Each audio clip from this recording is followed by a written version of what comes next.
మూడు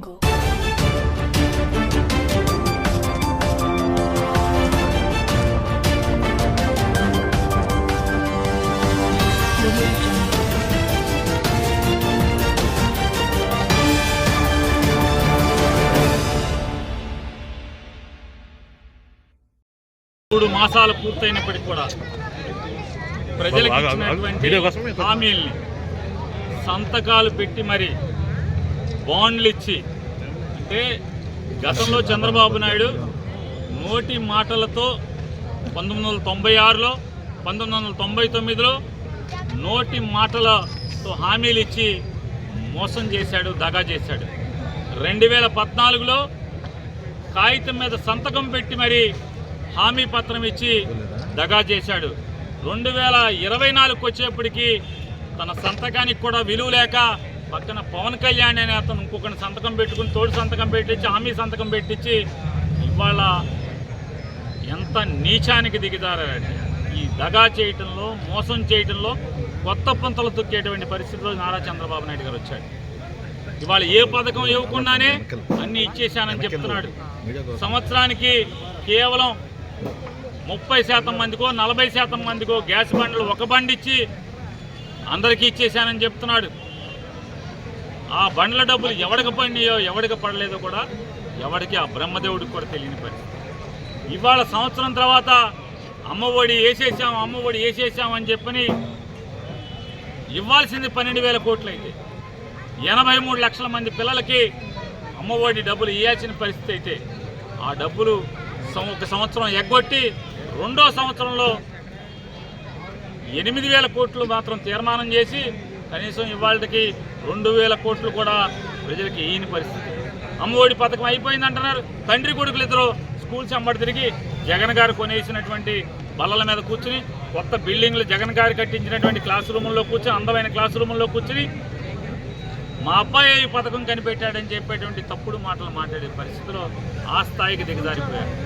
ఇవాళ అమ్మఒడి పథకం అనేది ఊరికే పథకాన్ని అంటే జనం తిరగబడి వీళ్ళని గ్రామాల్లో తిరగనివ్వని పరిస్థితి, రోడ్డు ఎక్కనివ్వని పరిస్థితి వచ్చేస్తుందని చెప్పని అమ్మఒడి వేసామని చెప్పనే పేరుతో కేవలం మనుషులకి 2,000 కొంతమందికి, 3,000 కొంతమందికి, 5,000 కొంతమందికి, 6,000 కొంతమందికి, ఈ రకంగా సరాసరి చూస్తే ఈ రోజుకి 2,000 కోట్ల రూపాయలు కూడా ప్రజలకి అందించినటువంటి పరిస్థితి. అంటే ఎంత భయంకరమైన మోసం, దగా.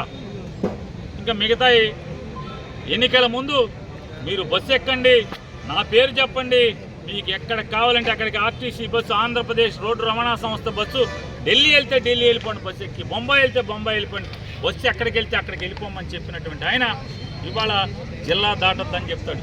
అంటే చల్లపల్లిలో బస్సు ఎక్కి రేపల్లి వెళ్తామంటే పులిగడ్డ మంత్రి మీద దింపేసే పరిస్థితులా, బందర్లో బస్సు ఎక్కి బెజవాడ వెళ్దామంటే బెజవాడ ఊరు బయట దింపేసే పరిస్థితులా.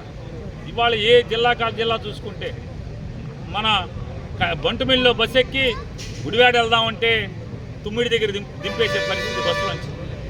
గుడివాడలో బస్సు ఎక్కి కైకలూరు వెళ్దామంటే మోటూరు దగ్గర బస్సు దింపే పరిస్థితిలా. ఇవాళ జిల్లాలోనే తిరగండి అని చెప్తారంటే ఎవరిని బస్సు ఎక్కనివ్వడు. ఏమంటే ఆశ కూడా చంపేసేసి ఏ హామీ కూడా అమలు చేసే పరిస్థితి లేకుండా రాష్ట్ర ప్రజలందరికీ కూడా పంగనామాలు పెట్టడం అనే దాని మీద తెలియకుండా పంగనామాలు పెట్టే పరిస్థితిలో ఆయన కొత్త రకమైన దగాకి తెరలేపినటువంటి పరిస్థితులు చూసాం.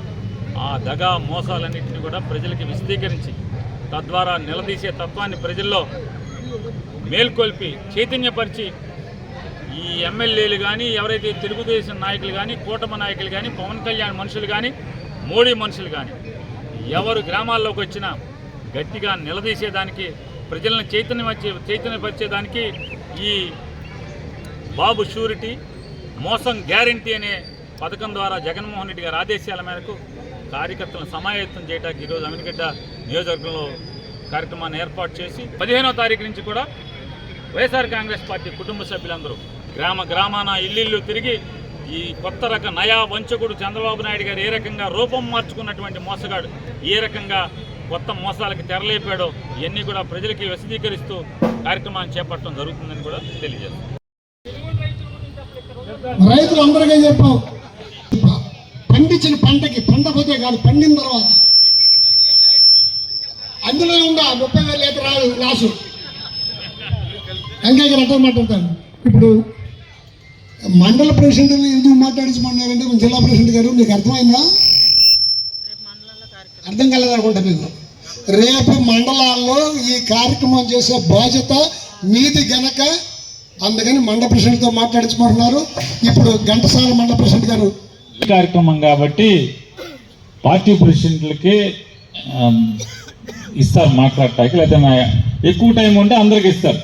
అది పార్టీ మీటింగ్ కాబట్టి పార్టీకే ప్రధానమైన భూమిక ఉంటుంది. అంటే దానికోసం అని అక్కడ ఊళ్ళో కార్యక్రమం మాత్రం ఎంపీపీ, జెడ్పీటీసీ, పార్టీ ప్రెసిడెంట్ ముగ్గురు కలిసి చేయాల్సిందే.